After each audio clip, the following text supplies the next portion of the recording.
Hello and welcome, everyone. This is Dr. George Gonzalez, back again with the Hologram Podcast, and we're continuing on with our light therapy research conversation. I've already recorded one video on this, and this is my second. We're talking about the two primary articles or manuscripts that I use to defend light therapy. And I've used these two manuscripts in court. I did one video on one of the manuscripts, and now I'm doing the second one. So the title of the manuscript is light emitting diode phototherapy really effective? Now I have this in a article format, so we could all look at it together. Oops, sorry, I should have had that already up. There it is. So is light emitting diode phototherapy, LED, LLLT, low level light therapy, and LED is light emitting diode. Is it really effective? Now, here we're going to just go over some highlights from this article or this manuscript. And what they've done is they've taken a lot of information about LED and light therapy, and they've put it all together for us. For the writer doing this. Now, what we want to talk about, it's a little disorganized here, but I'm just going to talk about within the background and the rationale and application.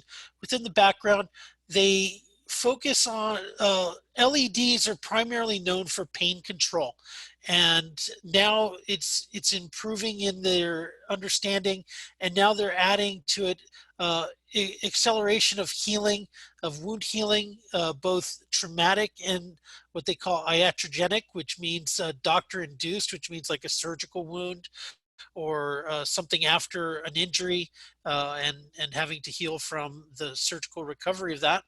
They talk about inflammatory acne and also skin rejuvenation. So these are very common usages of light therapy and LED therapy specifically. What this article gets into is the battle between the emerging science of LED therapy versus laser therapy. And it all started with laser therapy in the beginning. And then there's people who become invested in doing everything through lasers. And then I myself discovered LEDs to be more cost effective and more effective clinically, in my opinion, than lasers. And the article discusses that. The rationale of the application behind LED, let's highlight this a little bit here. So the rationale, okay, the rationale behind LED light therapy is underpinned by the reported efficacy of the light therapy at the cellular and subcellular levels, particularly the 633 nanometer and 830 nanometer wavelengths. And evidence for this is presented. Improved blood flow and neurovascularization are associated with 830 nanometers. Okay, so we see documented here 830 nanometers, which is infrared. Just as a generality of understanding, 600 nanometers refers to red. And then when you get into 700 and above, you're leaving that visible spectrum of red and going into infrared. They call that near infrared or NIR. And that's, the 700, 800 ranges. And so, the therapeutic research, most of the therapeutic research in rehabilitative tissue healing is done in red and infrared wavelengths. So we continue here talking about this, and one of the keys that they talk about is restoring healing through the collagenesis. That's to help the wounds to heal. And in normal wound healing, they report that it's heals faster and better than non-stimulated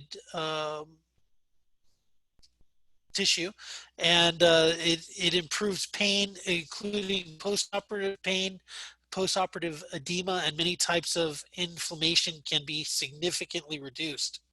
So all very good things. And, you know, if you've worked with me in any way, you know, through experience, we've seen this clinically. And again, this is a characteristic of all light therapy, all LED devices in this wavelength affect the tissue in this way. So it's very powerful information to be able to document to your patients and just to have at the ready.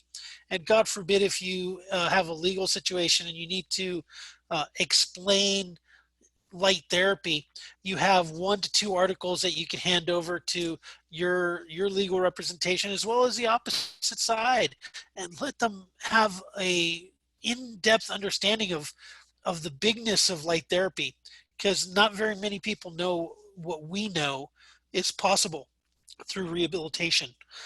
And so one of the things here we have in the introduction, uh, it talks about using high level um, laser, and they do this mostly in surgical fields. So high level laser, this is important to understand. The high level of incident laser power are used to deliberately destroy a specific target through light heat transduction process to induce a photothermal, a heating through light, damage of varying degrees. And this is used in the surgical fields. It's commonly used in dermatology, anesthesia, and in plastic surgery. And on the other hand, when we look at um, low-level laser therapy or light therapy, when the laser or other appropriate light source is used on tissue at low incident levels of photon energy, none of the energy is lost as heat, but instead the energy from the absorbed photons is transferred directly to the absorbing cell or chromophore, causing photoactivation of the target cell and some kind of change in their associated activity. In clinical applications, this was termed low-level laser therapy by Oshiro. So we go on to the next page here. And this next section, I'm not going to talk about it a lot, but this next whole few pages is all about the history of light therapy and the beginning of light therapy. And originally I told you it started with lasers, and they didn't know the effect of lasers in the early days. And as you can imagine, the military took this technology and they started by, you know, how could we damage people with the intensity of light? And, you know, of course, there's many things you could do to shoot very intense beams to burn things and that kind of thing. But then they started playing with the strength or output of the light, and then they realized, wow, you know what, when you get into these really low levels of light stimulation, you're actually promoting healing of tissue as opposed to destruction.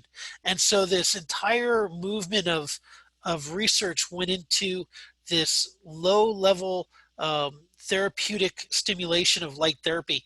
And originally it was only designated with laser, and now we're seeing it being used with LED devices, LED as well.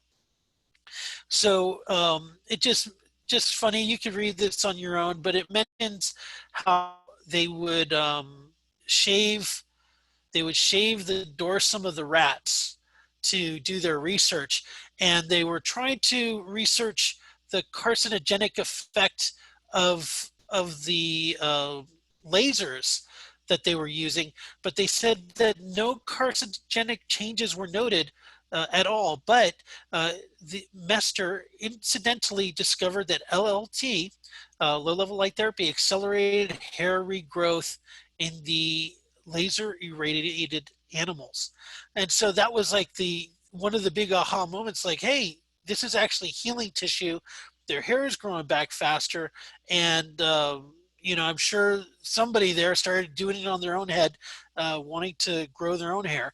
And that is one of the applications of light therapy. It's not really discussed much here, but there is an application of light therapy for that. So they talked about the beneficial effects of using laser and the uh, the using it as a scalpel with a higher intensity, and the benefits of using the a laser scalpel versus a traditional steel scalpel would reduce inflammation. There would be less post-operative pain, better wound healing, and the experiments show that it was from the laser of low-level light therapy that did this. Now, one thing to mention is they talk about coherence of laser energy. And if you're not familiar with light therapy or lasers, they have two terms. Laser is referred to as coherent light. Coherent means that all the photons are peaking and valleying at the same time together. So that's what creates that sharp point of laser light, as opposed to non-coherent, which means all the waves are going everywhere, like a light bulb, like an LED. Uh, that means that there's a large, like when you uh, shine that, there's a large beam that comes out of it as opposed to a sharp beam. And that's referred to as coherence, or um, lasers are coherent and non-coherence are light bulbs or LEDs. Okay, so we're going to go on to this next page here. Ooh. There's a wonderful chart here that talks about the major mechanisms associated with photobioactivation and low-level light therapy. And let's just walk through this here, hit a few of the highlights. Um, Notice that in the columns they have biochemical, that's like biochemical actions, bioelectric, that's an ionic gradient. So, the exchange of ions between the elements within our body. And then bioenergetic, that's the meridian system or the acupuncture system of the body. So they note that the stimulus of light therapy increases nerve conduction, increases capillary dilation. On the biochemical side, some of the highlights, there's a lot of things here. We noticed this on the last article that I reviewed. Mitochondrial events. Most light therapy is stimulating and affecting changes in the mitochondria. We see increased ATP production, release of nitric oxide, increase of very low levels of reactive oxygen species. Now that further goes into superoxide dismutase and hydrogen peroxide. The increased fibroblast proliferation and collagen, increased mast cells degranulation. We have increased macrophage activity for detoxification. We have these other things mentioned as well: RNA, DNA synthesis, and as I mentioned earlier, SOD production.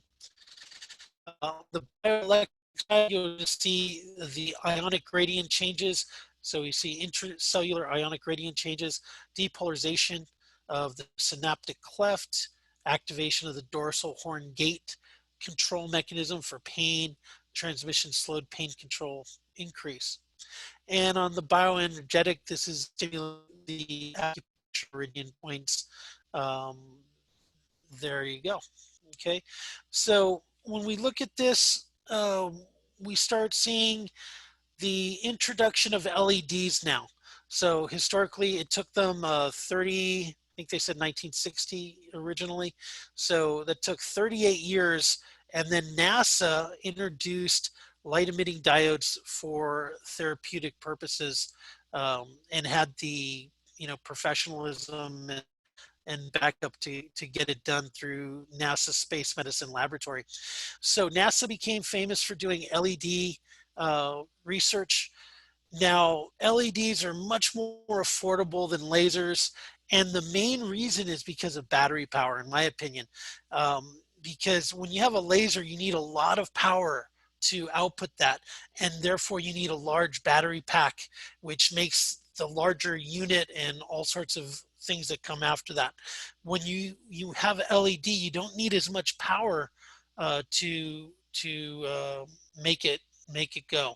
So I prefer LED personally. Now let's see. In here we have from here all the way down. Oops, I'm sorry. One more time. We'll do it from this side.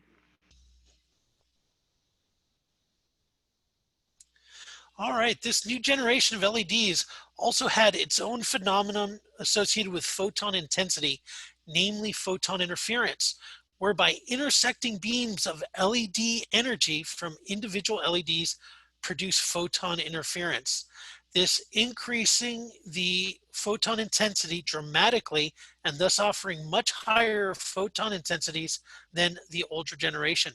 For LEDs, emitting at visible red and near infrared wavelengths, the greatest photon intensity was actually seen beneath the surface tissue um, and the target tissue due to a combination of the photon interference phenomenon and the excellent tissue scattering characteristics of light at these wavebands. So what they found is by using LEDs, especially multiple LEDs, that the crossover effect, because the LED bulbs, their scatter would cross over, and they would cross over in the deeper part of the tissue than that surface level, and they created, you know, if I can associate a music chord, you know, you take three notes and it creates a separate sound from those three individual notes. When you take multiple diodes of light, it creates a photon intensity that is unique and different than each of the individual diodes that's being worked through there. So pretty fascinating. Now, um, let's see here. So this phenomenon, together with quasi-monochromatic chromaticity, meant that a new generation of LEDs was clinically viable source of phototherapy. Low-level laser therapy was therefore renamed by the U.S. phytobiologist Kendrick C. Smith as low-level light therapy to encompass LED. So they, instead of calling it low-level laser therapy, they now call it low-level light therapy to include LED devices as well, because they do see the therapeutic benefit of using LEDs. Accordingly, useful bioreactions could then be achieved with LEDs through cellular photoactivation without heat or damage, as shown by Dr. Whelan and colleagues by NASA's LED wound healing studies. Excellent work by them. Thank you, thank you, thank you. And over here, we want to talk about the visible light is principally a photochemical reaction acting directly and mostly on cytochrome C oxidase, the CCO, and the N-terminal enzyme in the cellular mitochondrial respiratory chain, and mainly responsible for inducing ATP, right? So they have a real interesting chart here. It's interesting to see that the visible light on the left and the near infrared light on the right both stimulate the surface tissue and cellular level similarly. Oops. And when it crosses the cell membrane, they each do something different. So on the visible light spectrum, it stimulates the mitochondria and it produces ATP. On the infrared light spectrum, the non-visible light spectrum, it stimulates the potassium, sodium potassium, and the calcium potassium pumps, and it increases calcium levels in the cytoplasm and increases cell energy. And then it also increases ATP. So ultimately, they end up at the same place. but they go at it by different mechanisms within the cell, which is absolutely amazing. So you're by using red and near infrared, you are stimulating cells in two different pathways, which is very, very powerful. So we're going to continue on here.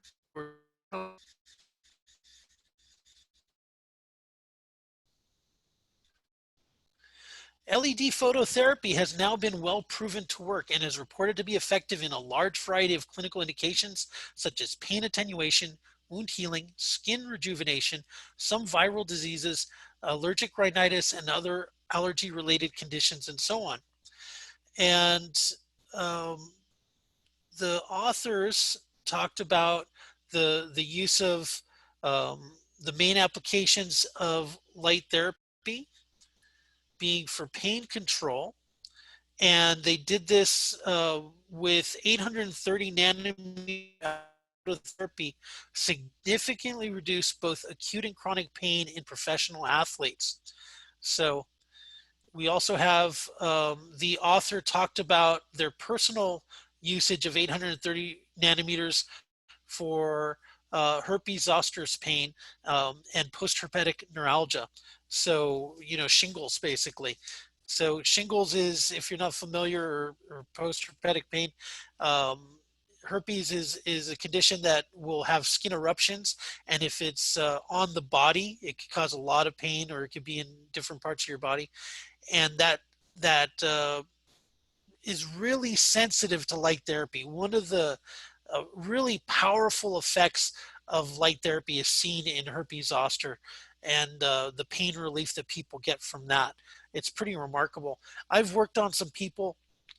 They didn't even tell me that they had herpes zoster on their body or something like that, and they just asked me to shine the light on them, and I did, and they came back and they're like, you know, my pain's gone. What happened? What'd you do? And I'm like, well, I just shined the light. And they never even told me that they had that. So that's very interesting when those kind of things happen. But you'll see that with herpes zoster. Now, let's see, we have, all right, this and other chronic pain entities have been historically very hard to control, but the good efficacy of LED phototherapy has been well recognized. From the large body of work from Rockhind and colleagues in Israel, LED phototherapy can help nerve regeneration, nerve regeneration, nerve regeneration. I don't use the word regeneration to market because it causes too much of a you know, a backlash. But you have to understand that LED and light therapy is actually regenerating the nerve. The nerves that have been damaged are being regenerated with light therapy. It's absolutely amazing. So it has been used on spinal cord injuries. And let's see, they've, um, I got lost here for a second.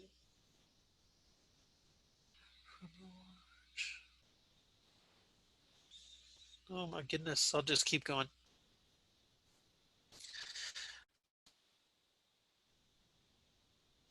Okay, it has been used in dentistry for bone regeneration, as well as in maxillofacial surgery. And the research has led to the development of new applications in LED phototherapy, especially in the process of inflammatory cell regulation, um, and in the dermatology field. Okay, so wound healing is a big deal in light therapy. And that's like one of the primary things that I first learned about with light therapy was wound healing.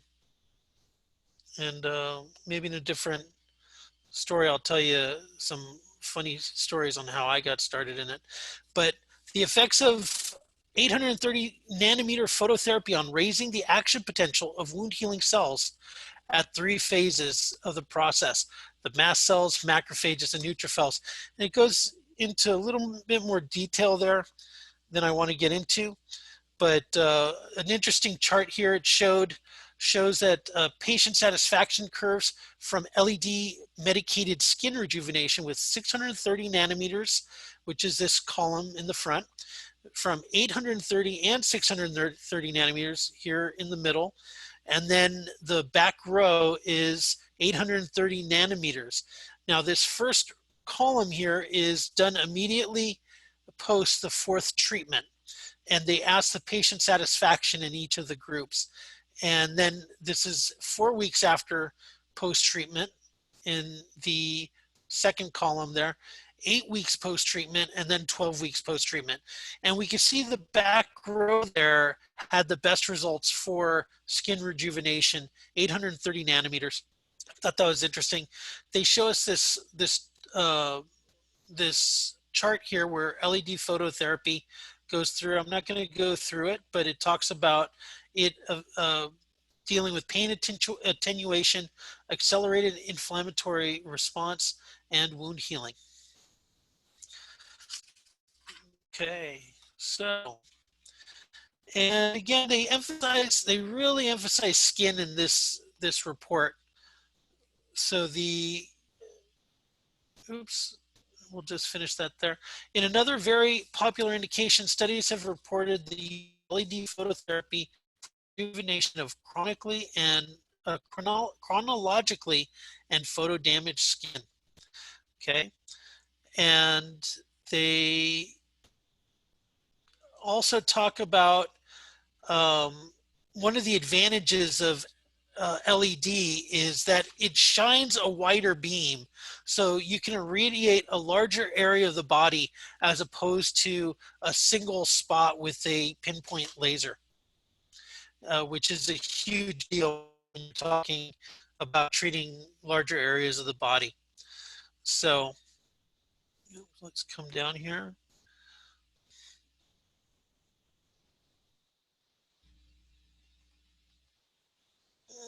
There we go. The systematic effect associated with low-level laser therapy has already been suggested as far back as Mester's pivotal study on non-healing ulcers in 1969, whereby irradiation of one part of the body effects in another unirradiated area. Now, this is a real important concept to talk about. I talk about this concept with my students, the holographic effect of light therapy on the nervous system. Even though somebody may have damage or an issue on their, let's say their head or their skull, even if you place the light therapy on their hip, the body is going to absorb that light and it's going to work this throughout the whole system is being affected. It may not get the same result as having that light therapy directly where the injury site is, but the body is using that energy. And I talk about a swimming pool. Our body is mostly water, 90% water or so, 70% to 90%, depending on who you talk to. And when you look at that concept of a swimming pool, and swimming pool may, you light up one light and the entire swimming pool gets lit up. So when we put light therapy on our body, the swimming pool of our body is getting lit up, but the focal point of the light therapy should be over the tissue that's desired to be affected. Okay, so ultimately, we have a few picture pages here, but ultimately in the conclusion, oops, we don't have much left on this one. And we have, so in conclusion, LED phototherapy does indeed work and has many useful aspects in clinical practice for practitioners in many surgical specialties. So there you have it, ladies and gentlemen. This was the review of the article called "Is Light Emitting Diode Phototherapy Really Effective?" And I'm obviously a big fan of LED therapy. I've been using it for, I don't know how many years now, 15 plus years. And I do feel it's superior to laser for several of the reasons mentioned in the article. I have found, without knowing, I've found that that has a stronger effect on the body than diode lasers, in my opinion. And I think it's because of that scatter effect that was mentioned in the article. Also, the cost of lasers is much more expensive than LED products, and the ability to use them anywhere. It's a lot easier to deal with LED products than the safety issues with them is easier. You could use infrared LEDs, um, but you cannot use infrared lasers without protective glasses. So there's a differentiation there as well. Again, this is Dr. George Gonzalez, the Hologram Podcast. Thank you for being here.